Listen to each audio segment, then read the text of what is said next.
Hey there, Steve Gamache with another Chef Knives to Go quick look product review. What we have this time is the Yahiko VG-10 Damascus Wa, or Japanese handled Gyuto 240mm knife. So you can kind of read about it on the site, but this was conceived as a knife for pro use as well as home, but it was kind of oriented towards the professional that wants a easy to use, high quality knife that has good performance, good quality steel. Again, something you can take to work and really get a lot of work done, a lot of prep work done with it. It's just a good all-around blade. So it's kind of oriented around that target environment, but it makes a great, knife in a home kitchen as well.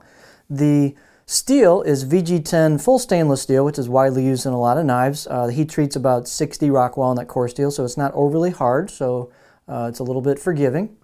The construction is a multi-layered soft stainless cladding, and you can see you've got that Damascus pattern in there. They've etched it, and that brings out the layers on it. So it's a nice looking knife. It's not super gaudy, but it's got that kind of cool look to it. You can see the core steel there peeking out from the cladding line, and then the shiny edge bevel. The weight and dimensions should be pretty close from knife to knife on these. With this handle, it's about 179 grams or 6.3 ounces. The edge length is about 240mm, right on the money, or about 9.5 inches on the cutting edge. Overall length about 15.4 millimeters or 15.4 inches, 392 millimeters. The spine thickness is about 2.4 millimeters coming out of the handle, and then I measured about 2.1 halfway down, and then it starts to taper down with the last, I don't know, inch and a half maybe, and gets pretty thin at the tip. So they've ground this tip with a kind of a balanced performance in mind. And then they've also ground it down pretty thin at the edge as well. So it's not crazy thin, but it's thin enough to do a very nice job. So they should offer really balanced performance. The blade height is 50.7, so it's a fairly tall blade. However, you can see the neck on this is pretty wide, so even wider than the handle. So you still have good clearance there for your fingers. But it definitely has kind of a wide feel right here. So if you got bigger hands, it's going to feel really good because of that wider neck. The handle is Chef Knives to Go's basic octagonal ambidextrous walnut handle with a maple ferrule. Just kind of a good basic handle with a solid tight glue job on there, so it's all sealed up really well.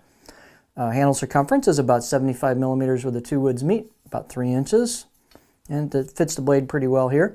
Balance point, the handle's light, so that's going to bring the balance point up to about right there on this knife. And you can see that's a little bit in front of my pinch grip, so that's going to give you a little bit of a weight forward balance to it, a little bit of cutting power to the knife.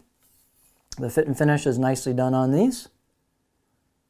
This is going to be hard to get a beauty shot for because of it's kind of shiny as well, especially towards the edge. And we'll go with that. So if we take a close-up look at it, you can see the cladding layers there showing with the etched finish. You can see they get tighter as the grind comes in towards the edge. You can see some etched kanji on there on the right side of the blade. Left side of the blade is just straight Damascus layers for the cladding. They've done a nice job of polishing the spine and rounding it off a little bit. And they've also done a nice job taking the edge off the choil into the neck. So it's very comfortable. Sometimes lower priced knives don't always necessarily finish that area off. Even some nicer knives don't. So they've got a nice finish job on that. I'd say the out-of-the-box edge, sharpness-wise, was very good. I'll give it a 6, maybe 7 out of 10 on my scale, so it was quite sharp out of the box. Fairly stiff blade, nice fit and finish, nice straight blade. Let's look at the cutting board profile. And I think they just really did a good job on the cutting edge profile on this. It's a good all-around profile, so it gives you a little bit of everything. So you got a little bit of a flattish area towards the back. It kind of rolls into a stop, but that's flat enough to do some chopping.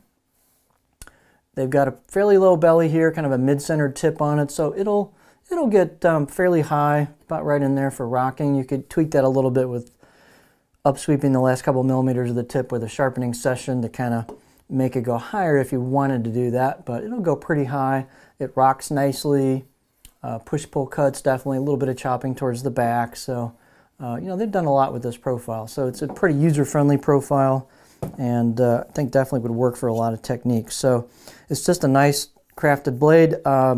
Mark did include in the box, I thought the box was a little heavy, so he put this in there. So they are offering this without handles as well, if you want to put your own handle on it.